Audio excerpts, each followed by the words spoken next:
Welcome to the MeidasTouch podcast. Ben, Brett, and Jordy fighting for democracy here and abroad. We have an epic podcast episode for you today. We have two guests. First guest is going to be Glenn Kirschner, NBC News, MSNBC legal analyst, former 30-year federal prosecutor, and host of the very popular podcast and YouTube series Justice Matters. Glenn will be breaking down developments in January 6th, what is going on in the New York Attorney General's office, what's going on with developments with the DOJ's prosecution of Jan 6th. The committee will get into all of those issues with Glenn. And then in the second half of this podcast episode, it is an honor to have Olexander Scherba, 26-year diplomatic service member of Ukraine. He was actually the ambassador of Ukraine to Austria from 2014 to 2021 and is the author of the book Undiplomatic Thoughts, Ukraine versus Darkness. In these incredibly difficult times since the unlawful invasion of Ukraine by Russia, Olexander Scherba has been a major voice out there of truth, of the resistance to the unlawful invasion. It is an honor to have him on the podcast today, and we will get real-time developments of what is going on in Ukraine. Brett and Jordy, how are you doing? Two great guests today, brothers. Oh my goodness. Yeah, no, this is truly an epic show. I mean, and it's an important show. I think, we have two guests that are speaking to some of the most important issues of our time. Really excited to chat with Glenn about everything with the DOJ. We had him on just about a year ago to the date, and it was recently after Merrick Garland was confirmed. So excited to get his thoughts now, 1 year later, on how Merrick Garland's doing, about the latest updates on DOJ, January 6th, and the prosecutions to come. Olexander Scherba, man, he's been one of those guys we've spoken about in the past few episodes, the people who we've been following day in and day out, how we wake up in the middle of the night to check Twitter to make sure that Kyiv still stands, that Zelensky is still okay. And Scherba is one of those guys who has become one of my most trusted sources of news about what's going on in Ukraine, amongst, a host of others who are there on the ground. So just, I can't emphasize the importance of this episode, and I am thrilled and honored to have Scherba on the show with us. And Jordy, how you doing, man? I'm doing well. I mean, as well as I can be. The news is horrible. It's grim every day, no matter what platform you're on. But, outside of that, I'm doing well. I'm excited to be hosting the show with y'all today. We have an excellent show lined up. So why don't we just get into it? And I would say this, Jordy, this episode can probably be appropriately framed as democracy battles here and abroad. You're right, Jordy and Brett. Like, is the news grim? Yes, but it's filled with heroism. I mean, obviously, any unlawful invasion of a country, the way Russia's, committing these horrible atrocities in Ukraine, blowing up hospitals, attacking civilians. These images are horrifying. But we do see courage. We do see heroism. We do see optimism in difficult and dark and grim times. And it is important that we have pro-democracy media like MeidasTouch and others, though, who are framing these issues appropriately. Yeah, war is grim. Okay, fighting for democracy is hard, but fighting for democracy isn't a tweet, folks. It's not an Instagram post, folks. It's not the most convenient thing in the world that we have to make sacrifices to fight for our country and to fight for democracy here and abroad. But that's our obligation as citizens, not just of the United States, but of humanity. Russia chose this path to confront the West, to try to destroy the United States of America, to try to destroy Western Europe. Their first foray into that, outside of what they did in Chechnya, what they've done in Crimea, what they've done in Syria, what they've done across the world. But, Ukraine is not where they're going to stop, folks. They're coming for you. And so when I see Russia propaganda being spread by the GOP, when I see Russia propaganda being spread by Trump and Laura Ingraham and all of these people, and when I see these American GQ peers trying to adopt the personality of flunky despots like Putin, DeSantis modeling himself basically off of that, and all the Ted Cruz, in the truck. I'm standing with the fucking truckers in their AstroTurf bullshit. I don't even know what the fuck they're protesting, trying to, again, continue and perpetuate the insurrection against the United States of America. And Brett, we've seen this propaganda as Russia is losing in Ukraine. We've seen what they resorted to, their weapon, propaganda, and finding a friendly ear and a friendly mouthpiece in the GQP. And when this all started, and I'm going back years ago, talking about 2016 election, when everybody was talking about how Russia played a role in that election, spreading disinformation. I always thought that Russia played a tremendous role in that. But I think I even underestimated how big of a role that they played in that. Because I think for the first time right now, we are actually able to see the inner machinations of the Russian propaganda machine day in and day out, minute by minute. And we're able to see the voices who are amplifying these Russian disinformation efforts and lies. And I got to give credit to the White House, and I got to give credit to the U.S. intelligence community, who has really stepped up. I would say the U.S. intelligence community does not have a great reputation with things in the past. Think about, WMDs and the like. But right now, under President Biden, this U.S. intelligence community, this White House has been 5 steps ahead of the Kremlin every step of the way. They've been telling you exactly what the Kremlin was going to say, exactly what they would use as the pretext for the invasion, what they're trying to use right now as the pretext for chemical attacks. And guess what? They also need to stay 5 steps ahead, sadly, of our own Republican Party in the United States right here, because they are laundering these Russian messages, Ben, like you said, through all their platforms. I've seen this new theory, which I warned people about a few days ago. And I think the theory actually goes back a few weeks now, but it just started gaining popularity, so much so that Jen Psaki had to do a whole Twitter thread about it. This fake news about a Ukrainian biolab that Fauci is using in order to spread the next COVID. And this is why Putin and Trump have teamed up to actually rid the world of this future pandemic. And it's actually a heroic effort that Russia is doing. Yes, this is what they are saying on the right. And it's not just those fringe crazy voices happening in message boards and chat rooms. It's Matt Gaetz. It's Candace Owens. It's J.D. Vance, one of the top candidates for U.S. Senate in Ohio.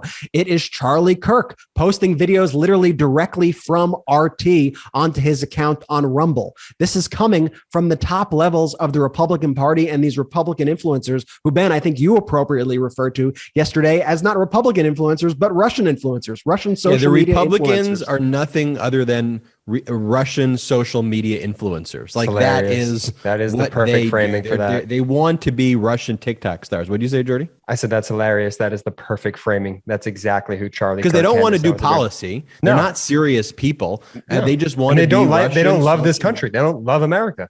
What happened was we saw after the war began, after Russia started its war against Ukraine, we saw that there was a moment. A brief moment where the United States came together for a second and people started to get, on both sides, anti-Russia.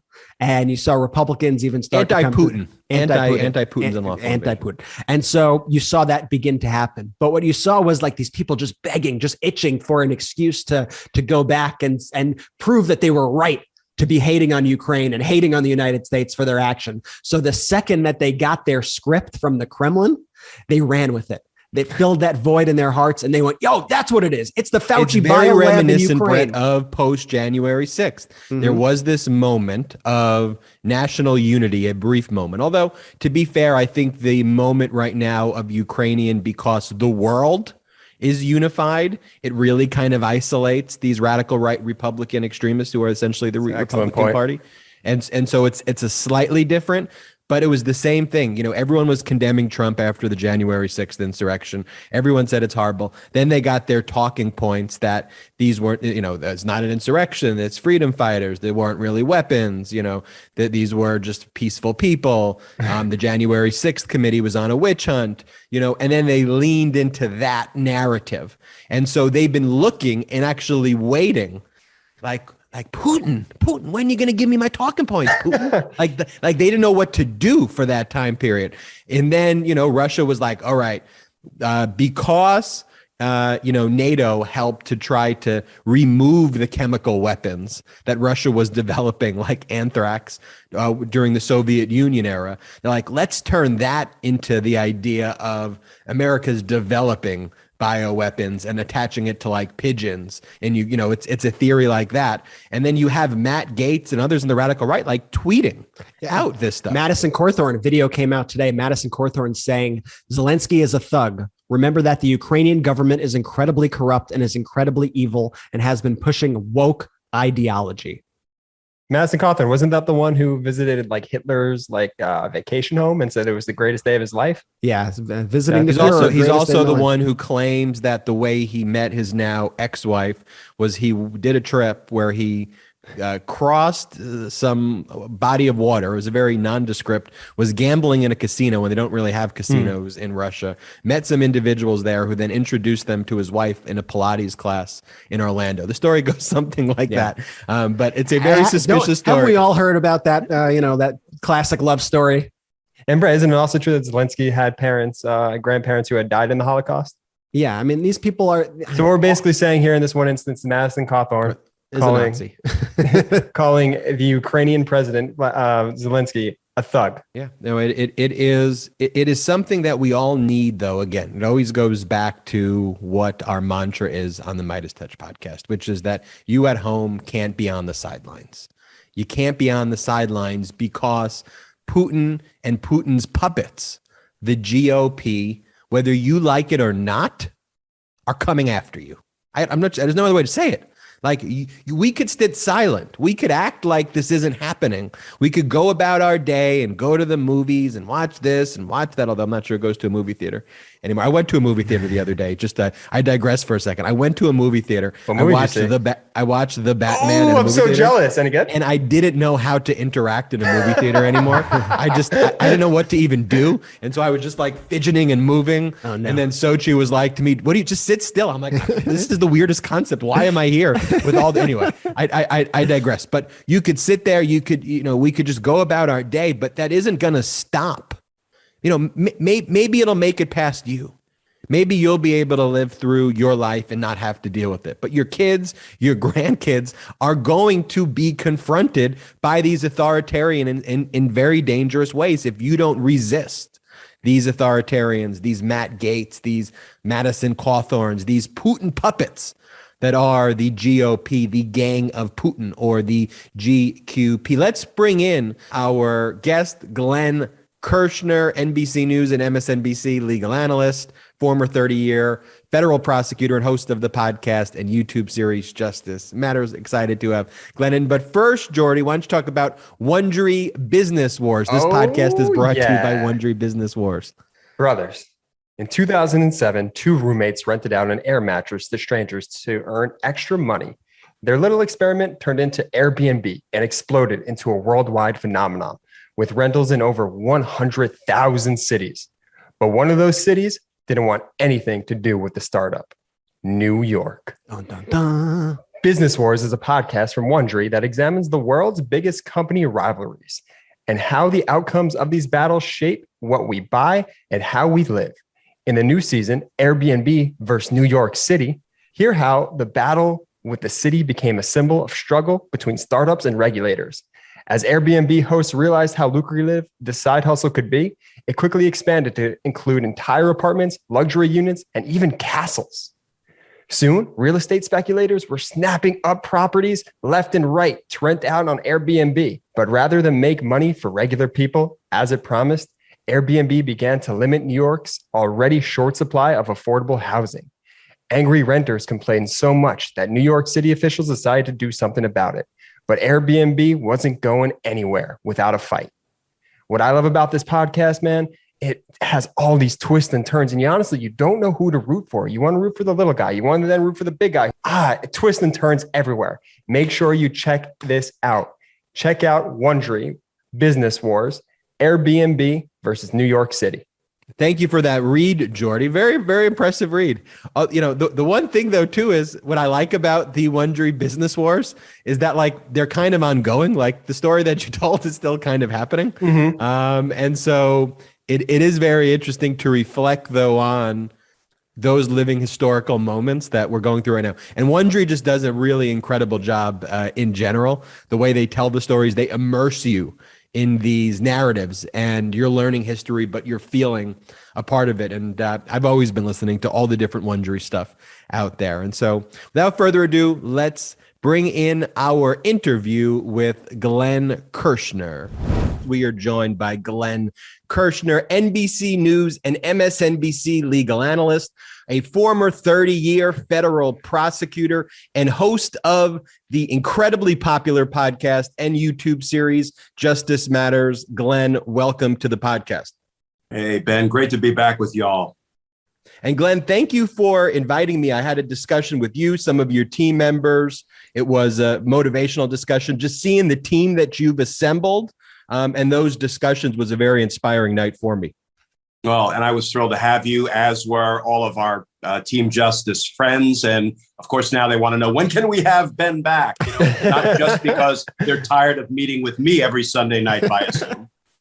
Anytime you want me, I'm there. And Glenn, we had you on the podcast about 1 year ago, almost to the day, in March of 2021. You had a lot of powerful words then in support of Attorney General Merrick Garland. You stated at that time that Merrick Garland is, quote, the perfect marriage of a public corruption prosecutor and a domestic terrorism prosecutor, and, quote, the right man for the moment. 1 year later, reflecting on these words, do you feel the same way or any differently? I still applaud his background. I know his accomplishments, both as a prosecutor at the DC U.S. Attorney's Office, my old home for nearly a quarter of a century, and then going out and heading up some of the most consequential criminal investigations our nation has ever seen, like the Oklahoma City bombing, the Atlanta Olympics bombing, the Unabomber case. He remains sort of the right person by experience. I do think he has proven to be too circumspect, too slow, and not appreciating the imminent danger to our democracy. I am not somebody who is on social media or on MSNBC or NBC News every day calling for his resignation. Let me tell you why. First of all, having lived inside the Department of Justice for decades, what I can tell you is it's a very slow-moving outfit. Always has been, always will be. My friend Claire McCaskill, who was a former local prosecutor before she became a senator, I was also something of a local prosecutor because in the DC U.S. Attorney's Office, we prosecute all the federal crimes and all the local crimes. So we are, in essence, both federal and local prosecutors. What Claire always says is the difference between the Department of Justice and state prosecutors is state prosecutors answer 911 calls and they bring criminal prosecutions in real time, immediately. There's an arrest, they're in court, they're trying cases. That's not the way the Department of Justice operates. They don't take 911 calls. If they take anything, they take 411 calls about information that perhaps federal crimes may have been committed or perhaps are ongoing. And then they begin to investigate proactively before arrests are ever made. The problem is that that creates a culture of taking one's time and investigating slowly in the grand jury and trying to perfect your case. But the problem is the attack on the Capitol, the attack on our democracy presents an unprecedented series of crimes that represent a very real danger to our society and to the continued health and viability of our democracy. And the Department of Justice is like this big investigative steamer ship that has not been able to alter course even a couple of degrees to respond in real time to this novel series of crimes that have been committed. I hope they're going to get there. I still have faith in Merrick Garland that he's moving the Department of Justice toward accountability for everybody. Now, I have been a very vocal critic of DOJ with respect to some of the decisions they've made, like supporting Trump in the E. Jean Carroll law defamation suit. That is a dead wrong decision. Happy to talk about it if we get there. I also have criticized them mightily for not moving out on crimes unrelated to the insurrection, like Donald Trump's theft of the 2016 election by being in a campaign finance crimes conspiracy with Michael Cohen, for which Michael Cohen has paid, but Donald Trump has not paid. Mm-hmm. There are the multiple obstruction of justice offenses years ago documented in the Mueller report that were just packaged up and ready for prosecution the minute Donald Trump left office. That's unrelated to the insurrection. Radio silence on that. There's bribery and extortion of President Zelensky that I believe a novice prosecutor could prove in his or her sleep. Uncharged remains Donald Trump. So those are areas of criticism, and I hope we're going to get some action or some explanation from the Department of Justice. But there were two really, not to run on ad nauseum, but there are two really important developments just yesterday that I think help shed a little bit of light on what's going on at the Department of Justice. First of all, Guy Reffitt, a so-called leader of the 3%ers, was convicted in less than 4 hours. That jury, and I was in the courtroom for some of the trial, watching the evidence, watching my friends, former colleagues, prosecute that case. And the evidence was strong, but here's what's really important for people to remember. The jury not only banged him out in less than 4 hours, barely enough time to choose a foreperson and begin surveying the evidence, but they convicted him on all counts, including obstructing an official proceeding, the congressional certification of Joe Biden's win. He didn't even enter the building that day. So he didn't even make his way into the Capitol, and yet he was convicted of the felony of obstructing the official proceeding. That's important. Couple that with another important development yesterday, the indictment of the former leader of the Proud Boys, Enrique Tarrio. Ben, Tarrio wasn't even in D.C. on the day of the insurrection, and he has now been indicted for conspiracy to violently attack the Capitol. These are some insights into how things are building at the Department of Justice. Remember when Merrick Garland said, we will pursue criminal charges of people at any level, whether they were at the Capitol that day or otherwise criminally responsible. Well, we just saw that play out in real life with yesterday's indictment of Enrique Tarrio. And I believe to my core, DOJ will not stop there. And you saw the Enrique Tarrio arrest and how that went down. You know, the old-fashioned perp walk, now the insurrectionist walk, if you will, you know, and literally taking him out with his shirt off, you know, naked and making a show of it. Was that intentional? That was probably intentional, but even more than the sort of showmanship aspect. I'm not a fan of the perp walks. I don't think that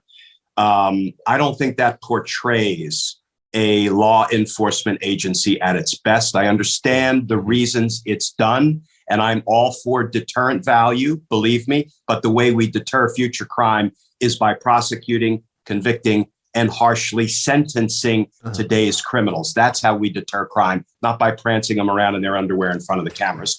But here's I think, one of the most important pieces of the way the takedown unfolded yesterday of Enrique Tarrio. Is there one person in this country who predicted 2 days ago that there would be this really consequential indictment of Enrique Tarrio? No one did. What does that tell us? It tells us that DOJ is doing its business in the most tight-lipped fashion. We don't know what's going on. And that was just proved to us in the Enrique Tarrio case. So let's trust that they're still doing it, and they are, and they're going to begin working their way up the criminal ladder to the command structure of the insurrection. Roger Stone, Steve Bannon, Jeffrey Clark, John Eastman, Rudy Giuliani, Don Jr., Mo Brooks, and of course, the former guy himself. They all have criminal responsibility. I don't believe for a minute the Department of Justice will stop with Enrique Tarrio. And that's why I think there's a lot of import on the seditious conspiracy plea that they got as well, of one of the terrorist oath keepers, another big development. And with seditious conspiracy, the next question is, it is a conspiracy between people, between co-conspirators. So the question is, who are those co-conspirators? And that goes to the people who you just mentioned on that list. I cannot conceive of a Department of Justice or a United States of America in which a president can launch an attack against our democracy and try to unconstitutionally retain the office of the presidency without being held accountable, without being prosecuted for those obvious crimes for which proving his criminal content, his guilty mens rea, his corrupt state of mind will be easier than the vast majority of cases that I handled in my 30 years as a federal prosecutor.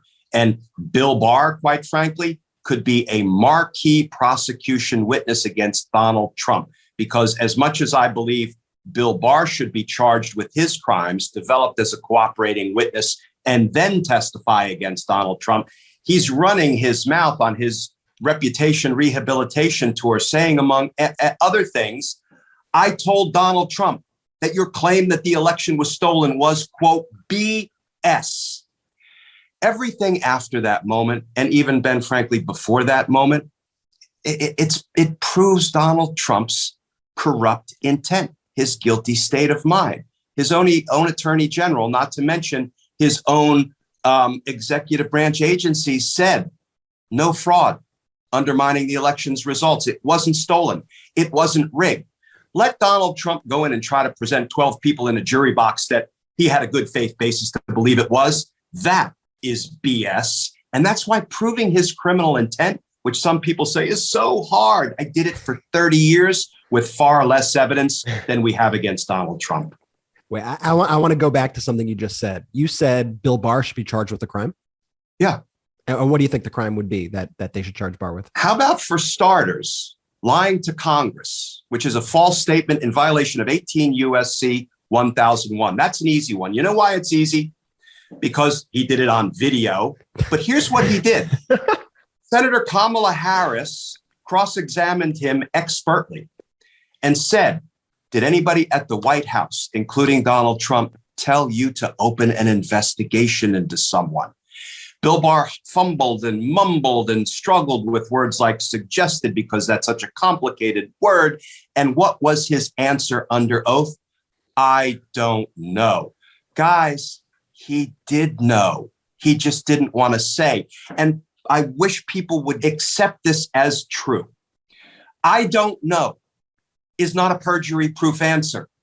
If you do know, because if I don't know was perjury-proof, guess what? For 30 years, I wouldn't have been able to try anybody, because every bad guy or every associate of the target I was investigating would walk into the grand jury and under oath would say, Mr. Kirschner, I don't know. Nothing you can do about it. Can I leave now? Get out of jail free card. Prosecute my friend.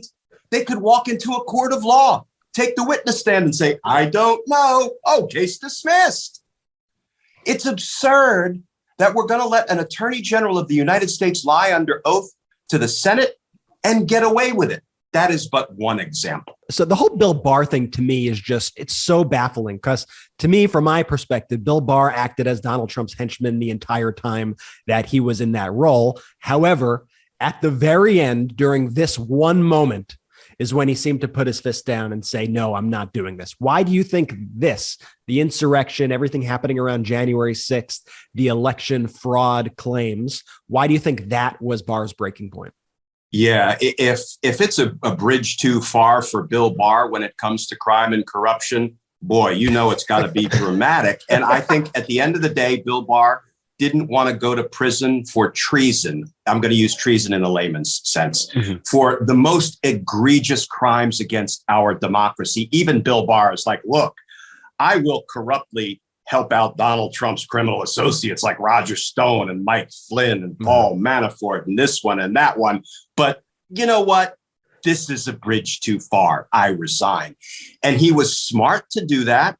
I don't think he's gotten himself out of the criminal mix. I still think he should be charged for his crimes, but he was smart to get in front of it. And what he's saying now, literally, when he says, I told Trump it wasn't stolen, and Donald Trump went out on January 6th and lied to everybody and said, they stole your vote. They stole your presidency. And they're going to steal your country if you don't walk down the street and fight like hell and stop what's going on in that building. What I've just described is inciting an insurrection. And we know we can prove Donald Trump launched that attack from a place of fraud, and Bill Barr would be prosecution witness number one. Now, as I said the other day, Bill Barr's credibility is lower than whale droppings. And apparently his self-respect is even lower because he said, even though Trump is deranged and dangerous, I'd vote for him again. So he wouldn't be a fun cooperating witness for me to sponsor as a prosecutor, but you can bet I'd do it. You can bet, but I would do it after charging him, making him accept responsibility for his own crimes, and then making sure he had an incentive to tell the whole truth about Donald Trump. Yeah, I mean, I definitely got to agree with you that right there in and of itself shows intent of Trump and shows that he knew the election was not stolen. He was being told by everybody that the election was not in fact stolen, that there was no fraud. I thought there was another interesting thing that Barr was going around saying on this quote unquote rehabilitation tour, which is that Trump was so detached from reality. He believed that he would have another term. He was just so out there. Do you think that he is trying to lay a groundwork for some sort of kooky Trump defense? What do you think is happening there with those words? I don't. I think Trump was less detached from reality and more determined that, he had to convince everybody, regardless of the evidence, that the election was stolen. That's the only way he might be able to retain the presidency and then benefit from the horrific Department of Justice policy that says we don't think it's a good idea to indict a sitting criminal president. Here's the thing. I litigated in the courts of DC the longest competency hearing ever conducted. I only know it's the longest competency hearing ever conducted because the judge told me so. And so competency to stand trial, which is what Bill Barr was creeping toward when he was saying, oh, he's so detached from reality, it's a very, very, very difficult proposition for a defendant to prove to a court that he's so out of touch with reality that he's not even minimally competent to stand trial. That bar couldn't be any lower. And there's no way Donald Trump, after litigating this issue in front of a judge, would ever be found not competent to stand trial. Insanity defense is another thing, and he wouldn't have an insanity defense either. That's even harder for a defendant to win. So now this is just Bill Barr spouting off whatever Bill Barr thinks is in Bill Barr's interest to spout off at the moment. Another thing I know you've been following with DOJ is we've had so many promising developments in the past week. Like, I feel like this week was actually a blockbuster week with Tario, with Guy Reffitt.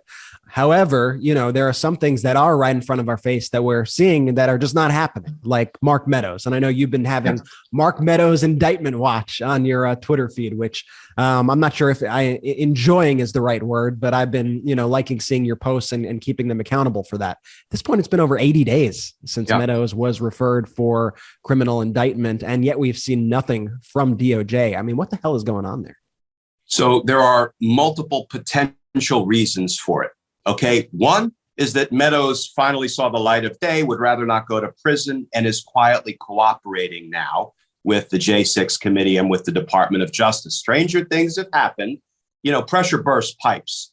And the more pressure I had to apply to a potential defendant to try to inspire cooperation, eventually, sometimes that pressure broke that pipe and the person would cooperate even though they were originally determined not to. He could be cooperating.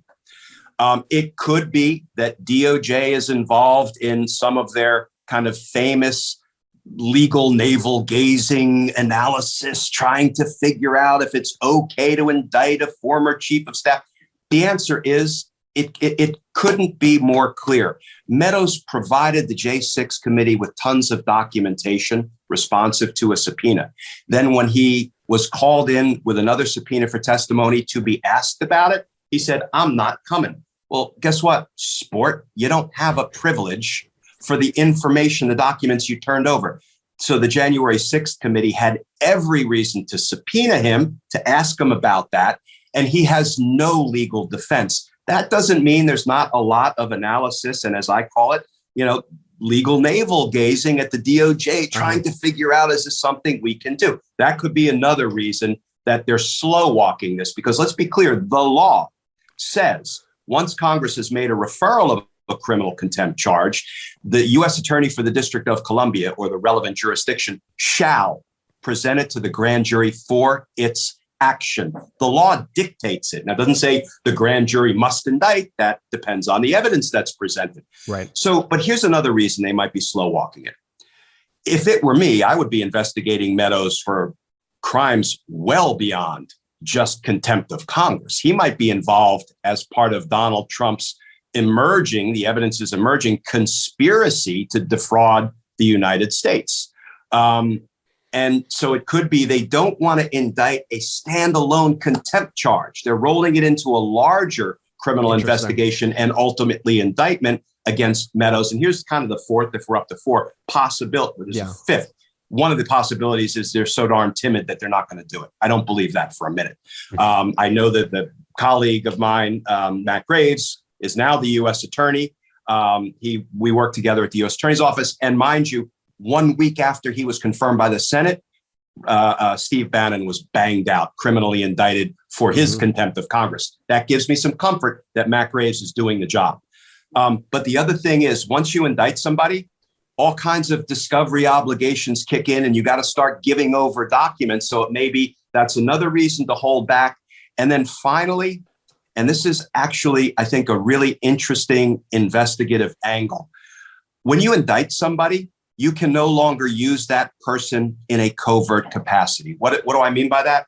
We will run defendants as undercover covert sources, because once we've got them and we know the evidence will support an indictment, we're like, you want to start working it off right now before you're ever arrested? Well, Mark Meadows, how about we wire you up, right? That's the old school term. There's all kinds of electronic ways now to wire people up. Right. But listen, here's the other thing. And I know I'm running on, but this is kind of the bigger picture question about why are they taking so long? If it were me, I would have indicted Trump long ago or asked a grand jury to. But the other thing I would do is, because Trump doesn't write, doesn't read, doesn't send emails, doesn't text, doesn't do anything. He operates like a mob boss. Yeah. I would probably spend the first part of the investigation investigating covertly. I would be up on T3 wiretaps of every flipping phone that I knew Trump was communicating to, not necessarily his phone, though if I could get a court to authorize it, I would get it. But because why? Because now you need these statements being made by Trump because he doesn't write stuff down. So I would be working covertly longer than I ordinarily would in this kind of an investigation. And then at some point, you got to start locking people up and subpoenaing people to the grand jury. Yeah, a lot of food for thought. And this is why I so value your perspective. I mean, I think your perspective is just so important right now. I just want to shift. I know Jordy has a few questions, but first, I just want to shift to the Manhattan DA's office and touch on that for a moment. Obviously, chaos there. Mark Pomerantz and Carrie Dunn abruptly resigned, allegedly because they were mad that Bragg suggested he would not bring charges against Donald Trump. But Bragg has since hired new attorneys onto the case. He insists it is moving forward.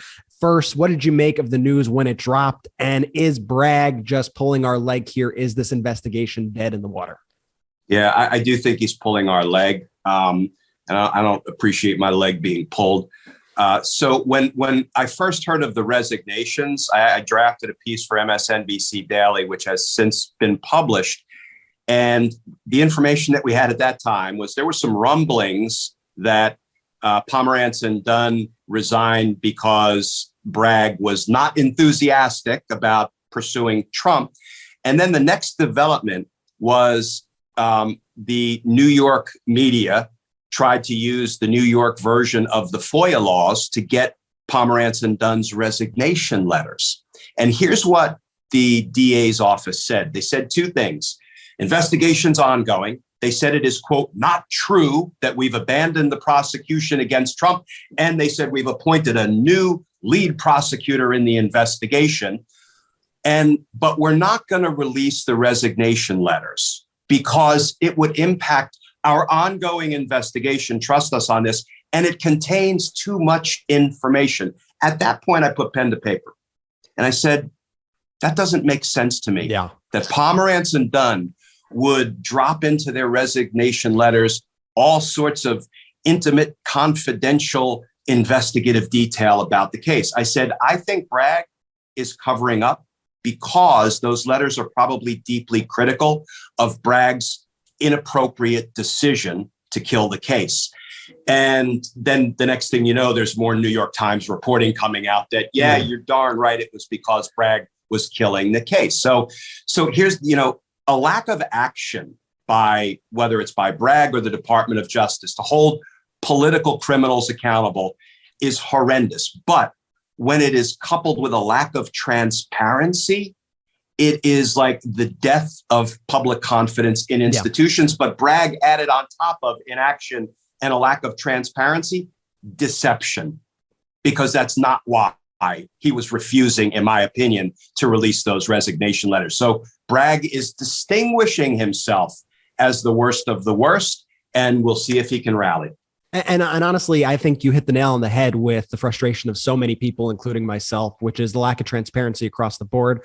I understand that you can't really speak to an ongoing investigation, that's generally policy in these prosecutorial offices. However, when you don't say a word, all it does is creates a vacuum for conspiracies and for anger and for discontent amongst the public. And I recommend the article that you had mentioned, the New York Times piece, was a great read. It's called How the Manhattan DA's Investigation into Donald Trump Unraveled. I think it's an important piece that spells out exactly what's happening, at least as far as what we currently know there. And I mean, straight up, it's not great. No, it's worse than not great. And maybe this new woman, Suzanne Huffinger, who has been, representing white collar criminals for the last couple of decades, is exactly the right person to come in and head up the Trump prosecution. I'll believe it when I see it. Mm-hmm. And hey, Glenn, earlier in the interview, you mentioned that you were critical of the DOJ and their decision to support the Trump Department of Justice position to join the case as a defendant against E. Jean Carroll in her defamation. You also were critical of the DOJ apparently not prosecuting the Presidential Inauguration Committee, their alleged theft. Why do you think the DOJ did, and in that last instance, did not do these things? I do believe I've grown to dislike the word institutionalist. People, Merrick Garland is an institutionalist, and he's looking, you can't be concerned about the reputation of the institution more than you can be concerned about doing what's right based on the facts and the law of each case. So with E. Jean Carroll, for example, that was a discretionary call. Merrick Garland's Department of Justice had a legal basis. There was precedent for him to take Donald Trump's side rather than E. Jean Carroll's side. That doesn't make it the right thing to do. I also don't buy into, we have to be so careful about taking any position against Donald Trump because the Republicans in the future might take that position against a Democratic president. Well, they already do every minute of every day, and they always have. So you're really only tying one hand behind your back. You're not constraining future Republican behavior. Heck, Newt Gingrich took to the airwaves and said, if the Republicans take control of the House in 2022, we're expecting that the members of the J6 committee will be locked up. Really? And I assume that's because you're going to serve them with frivolous subpoenas. And when they fight them, you're going to use the inherent power of congressional contempt that the Democrats refuse to use. I mean, this whole thing is like, we're making decisions in Wonderland. They're not fact-based, reality-based decisions. So I appreciate that the Department of Justice, each time it makes a decision, is trying to make the right decision. But here is my fundamental concern.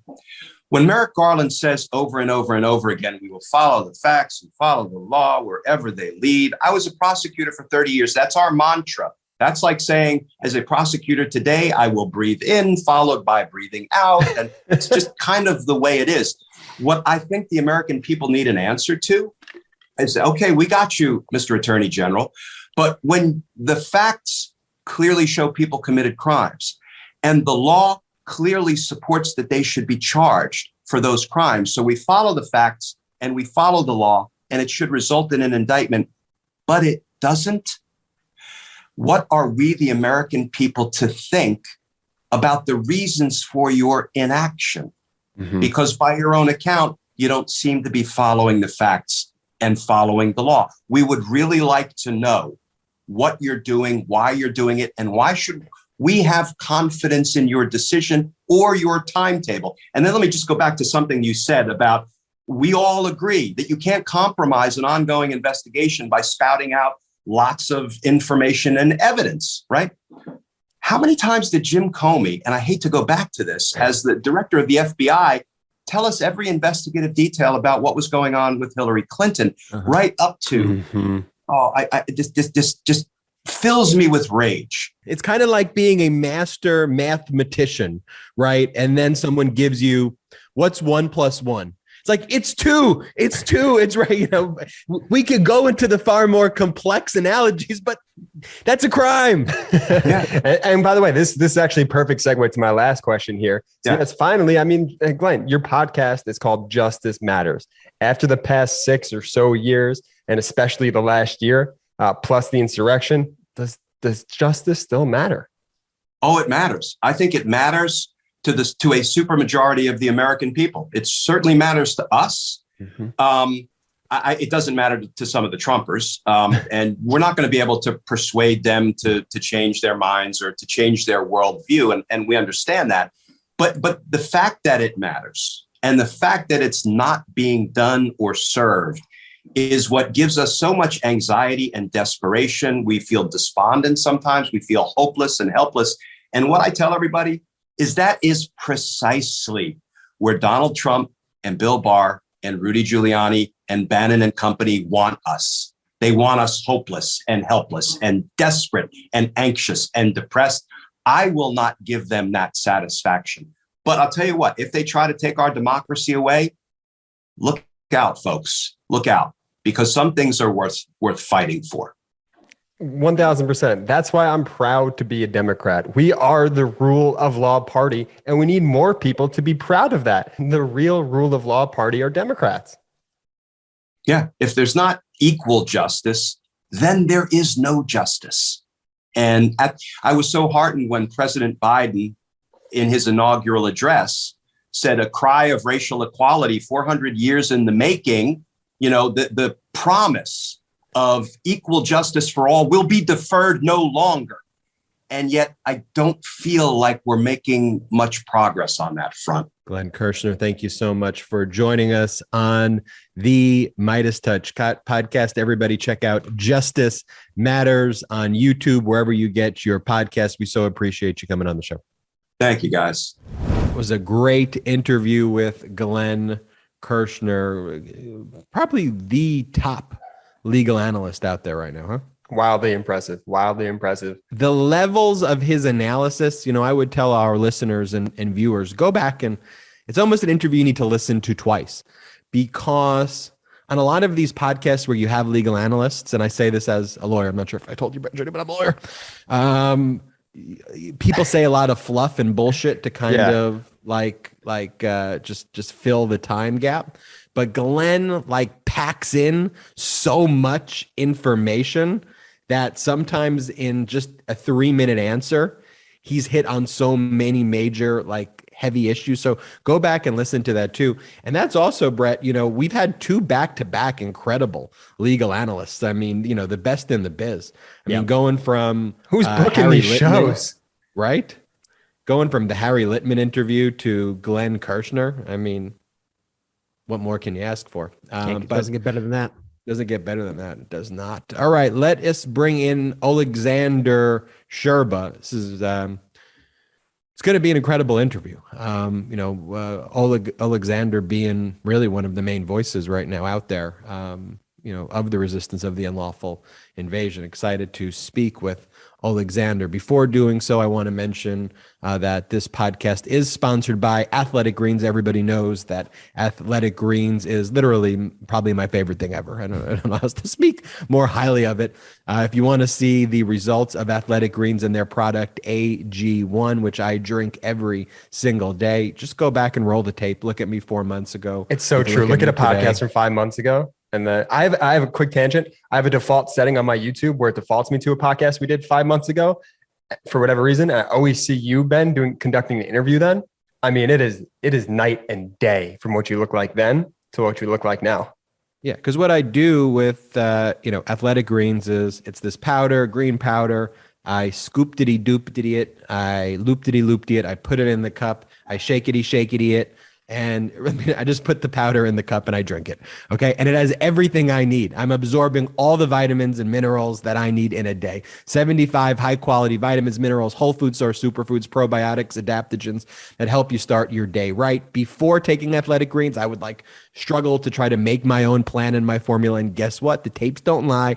It was not working one bit. It's lifestyle friendly. So whether you eat keto, paleo, vegan, dairy free, or gluten free, it's for you. It costs you less than $3 a day. You're investing in your health and it's cheaper than your cold brew habit. And Athletic Greens is climate neutral certified company, which is very important for me. Reclaim your health, arm your immune system with convenient daily nutrition. And to make it easy, Athletic Greens is going to give you a free 1-year supply of immune supporting vitamin D and 5 free travel packs with your first purchase. All you have to do is visit athleticgreens.com/Meidas. Again, go to athleticgreens.com/Meidas. Again, that is athleticgreens.com/Meidas. Take ownership over your health and pick up the ultimate daily nutritional insurance. All the Meidas Mighty. I mean, it's not an exaggeration. I think probably half the Meidas Mighty right now is drinking Athletic Greens and posting photos of themselves drinking it and getting the same benefits. So just make sure at the end of this pod, you go to athleticgreens.com/Meidas and make sure you go and get Athletic Greens. Also want to talk about our partner, BetterHelp. This podcast is sponsored by BetterHelp Online Therapy. Relationships take a lot of work. A lot of us will drop anything to get and help someone we care about. We'll go out of our way to treat other people well. But how often do we give ourselves the same treatment? This month, BetterHelp Online Therapy wants to remind you to take care of your most important relationship, and that is the one with yourself. I've been using BetterHelp now for the better part of a year. I personally like BetterHelp because for me, it was inconvenient having to go drive to the therapist each day, to sit in the waiting room, to wait, to go there. That would actually cause me a great deal of stress. So being able to do this in a way that I can do it on my computer, or I could do it on my smartphone. If I don't want to show myself on the camera in the day, I don't have to do that, which I like. And I found it cheaper and way just more convenient than traditional therapy. It's really been a good way for me to focus on my mental health. BetterHelp is an online therapy that offers video, phone, and even live chat sessions with your therapist, so you don't have to see anyone on camera if you don't want to, just like Ben said. And it's much more affordable than in-person therapy, and you can be matched with a therapist in under 48 hours. Give it a try today and see why over 2 million people have used BetterHelp Online Therapy. This podcast is sponsored by BetterHelp. And guess what? MeidasTouch listeners get 10% off their first month at betterhelp.com/Meidas. That's BetterHelp.com/MEIDAS. Please check out BetterHelp today. I just can't emphasize enough how important mental health is. Everybody talks about, going to the gym and the importance of working out, but you need to make sure that your mind is healthy too. That's betterhelp.com/Meidas. And without further ado, let's go and chat with Olexander Scherba from Ukraine. We are so honored to be joined by Olexander Scherba right now, who spent the last 26 years in diplomatic service for Ukraine. He was Ukraine's ambassador to Austria from 2014 to 2021, author of the book Undiplomatic Thoughts, Ukraine versus Darkness. Welcome to the pod, Olexander. Thank you. Thank you for having me. Olexander, first off, where are you right now and how are you doing? I'm in Ukraine. I'm not at my home, but outside of my town, but I'm in Ukraine. I'm doing well, relatively well. It's western part of the country, so things are not as tense here as everywhere else. So this is where I am. Great. And Alexander, one of the things that I wanted to address with you right away, and it's been bothering me, is as you see the courage, the heroism, frankly, the wins day after day by the brave Ukrainians, the Ukrainian army, all of the people who are chipping in, men, women, children, everybody, to hear commentators, on the West trying to present a dimmer view, it bothers me because they're not necessarily highlighting like what's going out there, acting like Ukraine is desperate and all of that. What are you seeing? I know you've sent out some tweets about this, but what are you seeing to that effect? Well, it's tiresome to read this and to hear this tone or undertone when people comment on this war. Ukraine showed its absolutely surprising, amazing side. All Ukrainians are united. We have been a nation split and quarreling about the smallest things until 2 weeks ago. And now we are one. We used to be Russian-speaking, Ukrainian-speaking, nationalist, internationalist. We are not one right now. And it seems like, as Bruce Willis said in Die Hard, Putin must be running out of bad guys. He must be running out of bad guys by now. It doesn't feel like we are desperate. It doesn't feel like we are losing. It feels like it's a fight of our lives, and we deserve help. We deserve support. First of all, we deserve to be somehow protected from the sky. I understand that this topic of closing the sky over Ukraine is difficult, but there are some other options. So maybe we could discuss that too. Let's talk about that. Let's go right there. What do you suggest? What are you calling for NATO, the United States, Europe to do with respect to the skies and in terms of support? Military, humanitarian, what could be done? This relations between nuclear powers, it's very much like a game of poker. You're not allowed to blink first. Unfortunately, the West has been blinking for the last couple of decades, unfortunately, exuding weakness and showing this conviction that any kind of conflict can be resolved over diplomacy. No, it's not. Now we see that not every kind of conflict. Sometimes there is a maniac on the loose, and you have to be tough. You have to be strong. And with this no-fly zone over Ukraine, the West has blinked, has shown weakness. So maybe at this point, the best way would be to give Ukraine weapons to defend her sky, to give Ukraine the anti-air defense, to give Ukraine the fighter jets, just not be so intimidated all the time. And it's the perception that we have, for instance, when we look at this MiG-29 controversy between Ukraine, United States and Poland over the last couple of days. I don't know whether you have been following it or not. We have been, and it's been strange to kind of watch it and try to really understand what's going on, with Poland saying that they were going to give jets, but they wanted they wanted the United States or NATO to give them replacement jets, and then NATO basically saying, we don't think the jets are the right thing. We think that the anti-aircraft defense makes more sense. Like, you're there.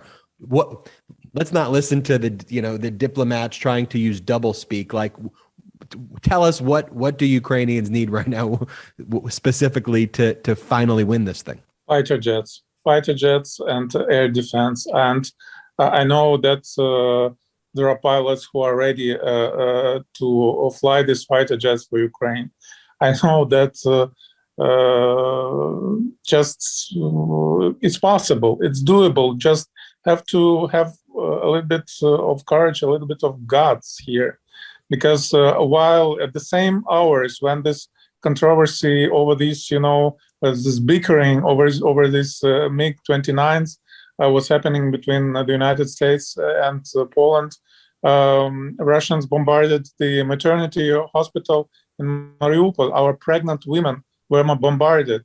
3 people died, 17 people were injured, including one child. One was dead, and it's happening all the time. I mean, the residential areas get shot, get shelled, get bombarded, and it seems like Putin is definitely the new Hitler, but Russian soldiers at many points, at many instances, don't seem like bloodthirsty Nazis who want to fight and to kill face to face.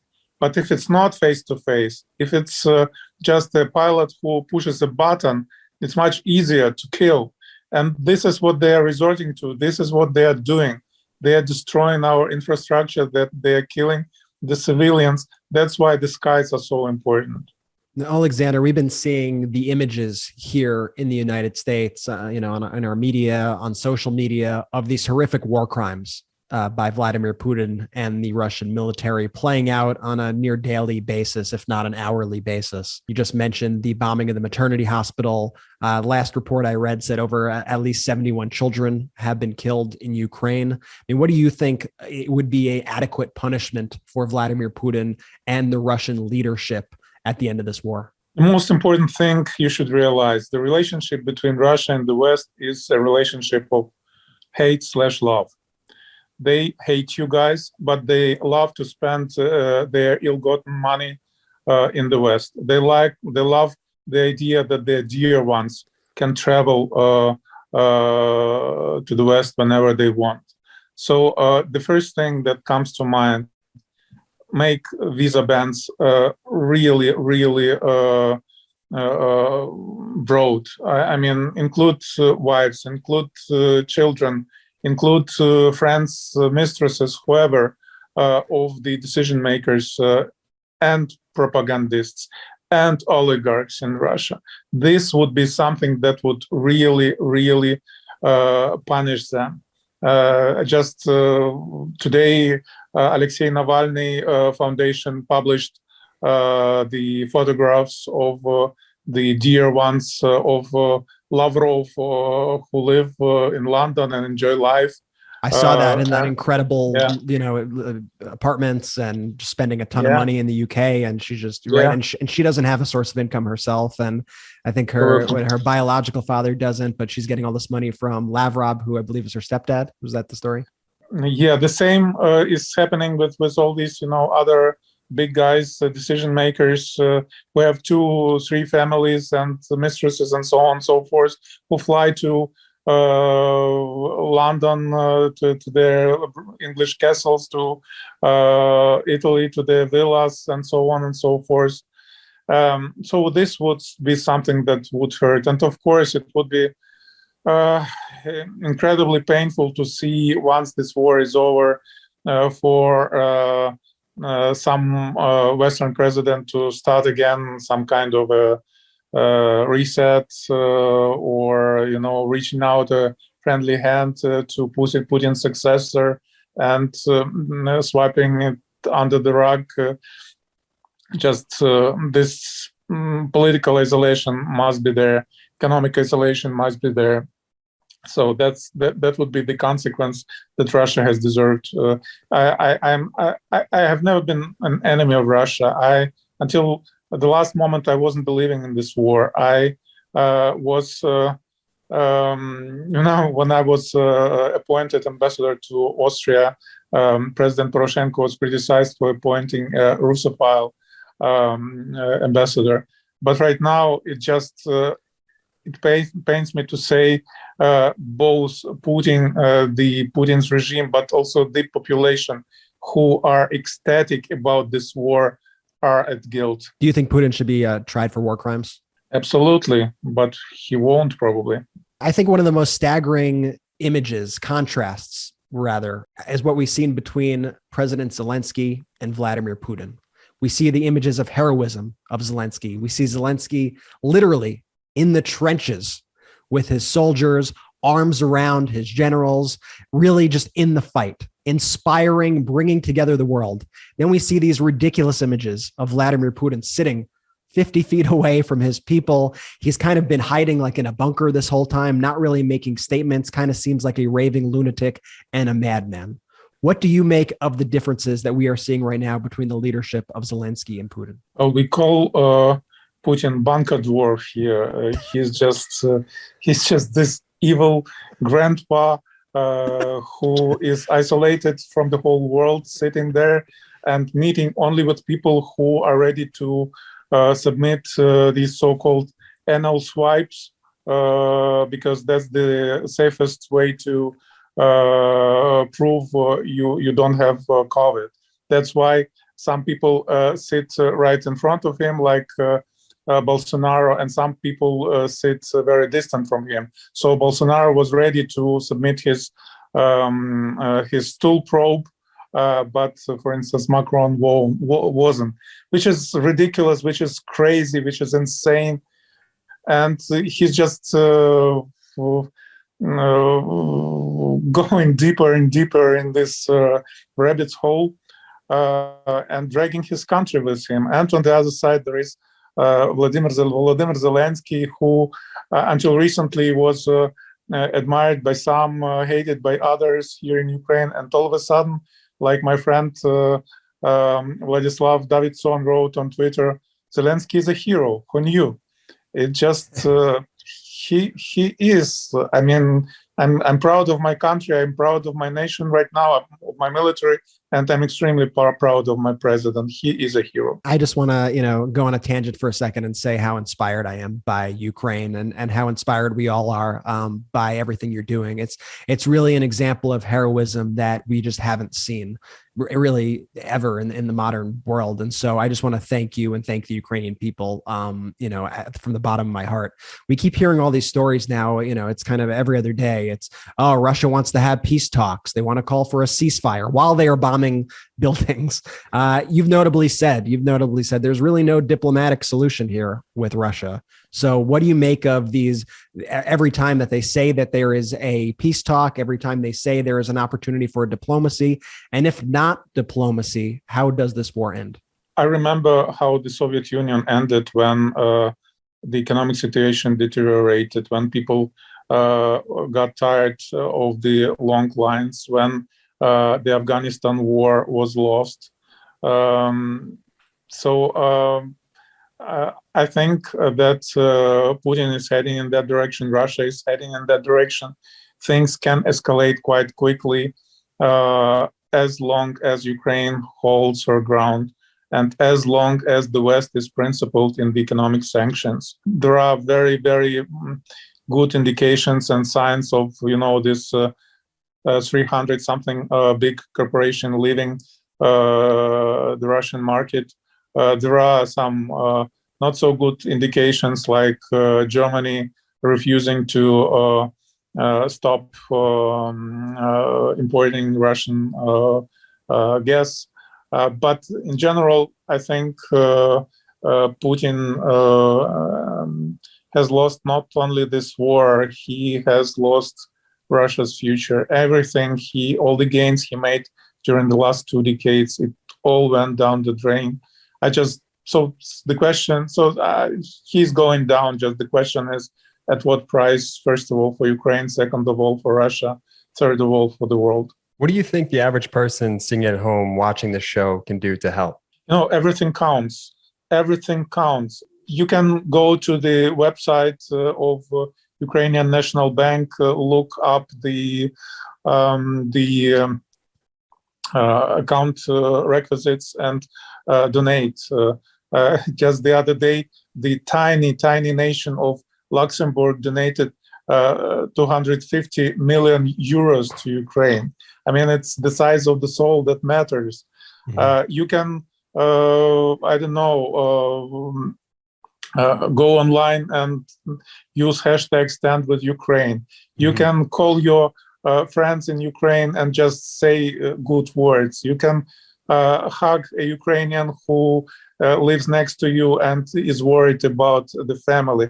Just it's everything counts, and I'm amazed at how Ukraine, by resisting to the evil, just woke up the world and woke up the conscience of the world. I was, as a diplomat, I was so irritated by this, concept. We are pragmatics.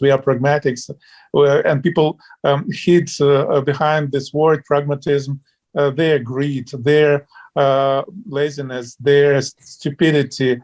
Sometimes, not every time, but sometimes, very often. And right now, the world all of a sudden isn't pragmatic. The world is just seeing a very clear line between good and evil, and the line is because Ukraine is fighting. So thank you for supporting Ukraine. Thank you for seeing this war for what it is, just the fight between good and evil, light and darkness. Absolutely. I'm not sure if you know this. In the United States, we have a network called Fox News in parentheses here. So they've been broadcasting Russian talking points, lies, and disinformation. What would you say to them and the companies that allow them to broadcast their messages? Oh God, shame on you. Shame on you. Shame on you, Tucker Carlson. I mean, when you say, why should we support Ukraine and not Russia, what's wrong with your moral compass? What's wrong with your soul? I mean, how dead is your soul when you say things like that? When Ukrainian pregnant women get bombarded, when Ukrainian children are rescued from this rubble that used to be their homes. I mean, you ask why Ukraine should be supported.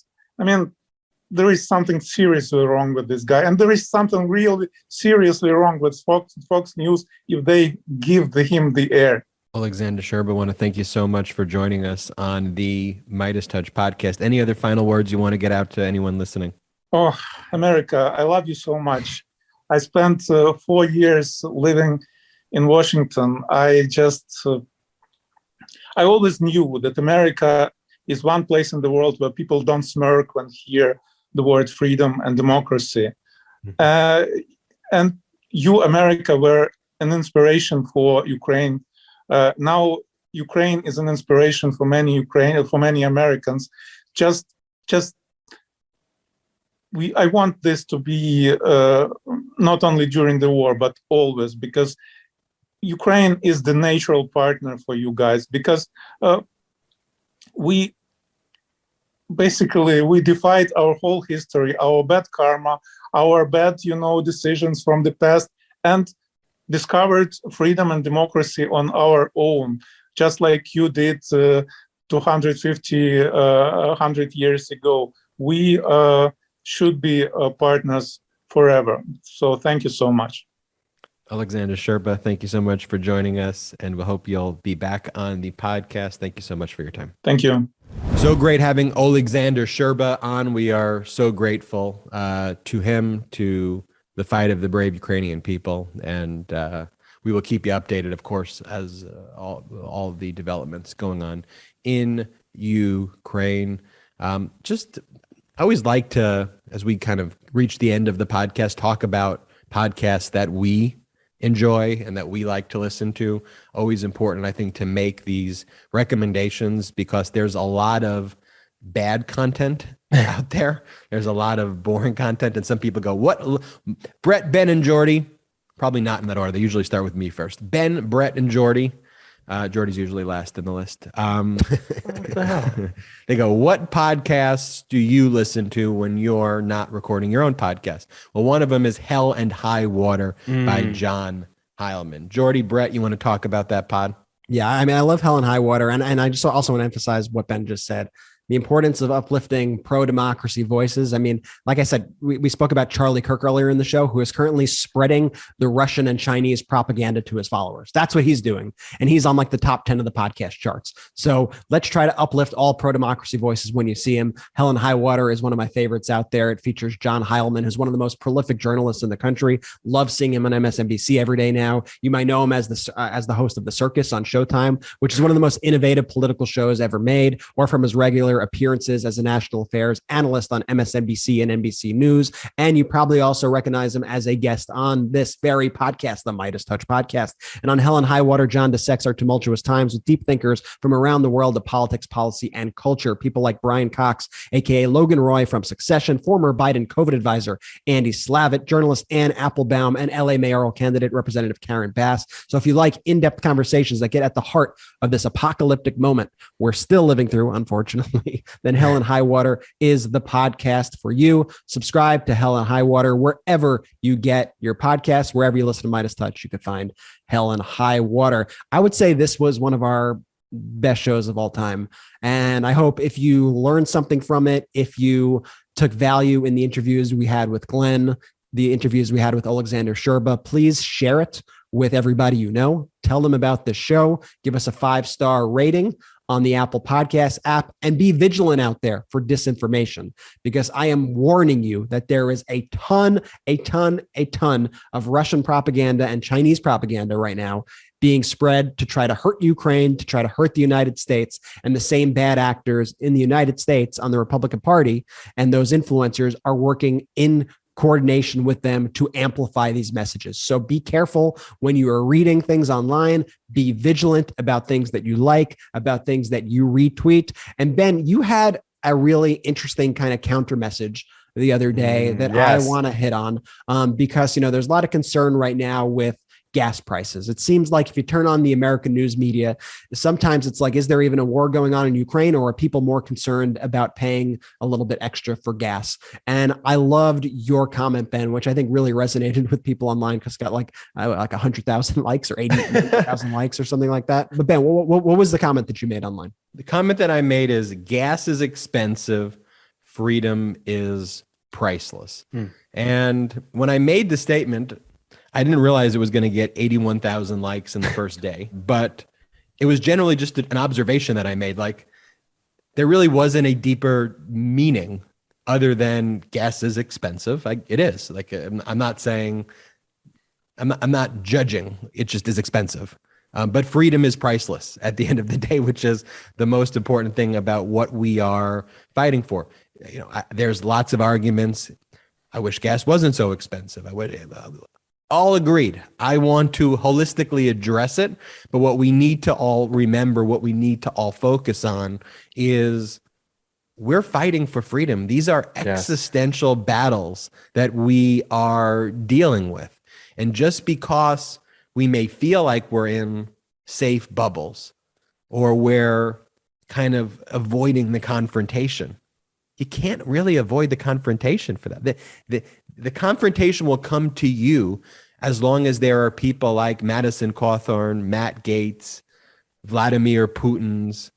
I put them all together. Ted Cruz's, Sure. Governor DeSantis is out there. They're coming for you. They're coming to take away your rights. They're coming to tell you what you can and can't do. They're big government. That's the irony of it. They want to take away, they want to restrict your speech. Yeah. They want to tell you who you can love. They want to regulate your life because they are despotic people. And that's what they do. If you ever hear anybody say, hey, the Republican Party, I vote for the Republican Party because they're the party of small government conservatives. Bullshit. They are not. The Republican Party is the party of big government fascists, big government authoritarianism, the biggest possible government you could imagine. They are the opposite of live and let live. They are the opposite of personal responsibility, the opposite of personal freedom. While Democrats are smart government, I would say, you have the Republicans who are big government authoritarians. And Ben, gas is expensive.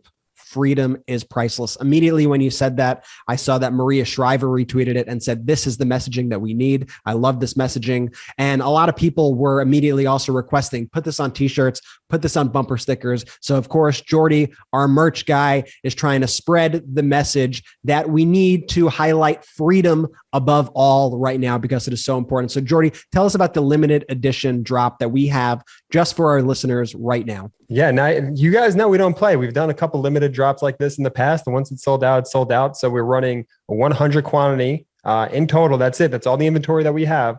Bumper sticker. It says, gas is expensive. Freedom is priceless. And for every reason that the brothers just laid out so eloquently and so beautifully, go get this sticker today. Store.MeidasTouch.com. That's store.MeidasTouch.com. Thank you, everybody, so much for listening to this episode of Midas Touch Podcast. Special thanks to all of our sponsors, Wondery, Business Wars, BetterHelp, Athletic Greens. Everyone check out Hell and High Water Podcast. Glenn Kirschner and Olexander Scherba, thank you so much for joining us as guests. We will see you on the next episode of the Midas Touch Podcast. Make sure you subscribe to our YouTube channel. YouTube is now the home of the Midas Touch produced Maya Culpa on the video streams on the Midas Touch YouTube channel. And the YouTube content is just great. Leave 5-star review, please. That helps with the podcast growth on the charts. See you next time on the Midas Touch Podcast. Shout out to the Midas Mighty!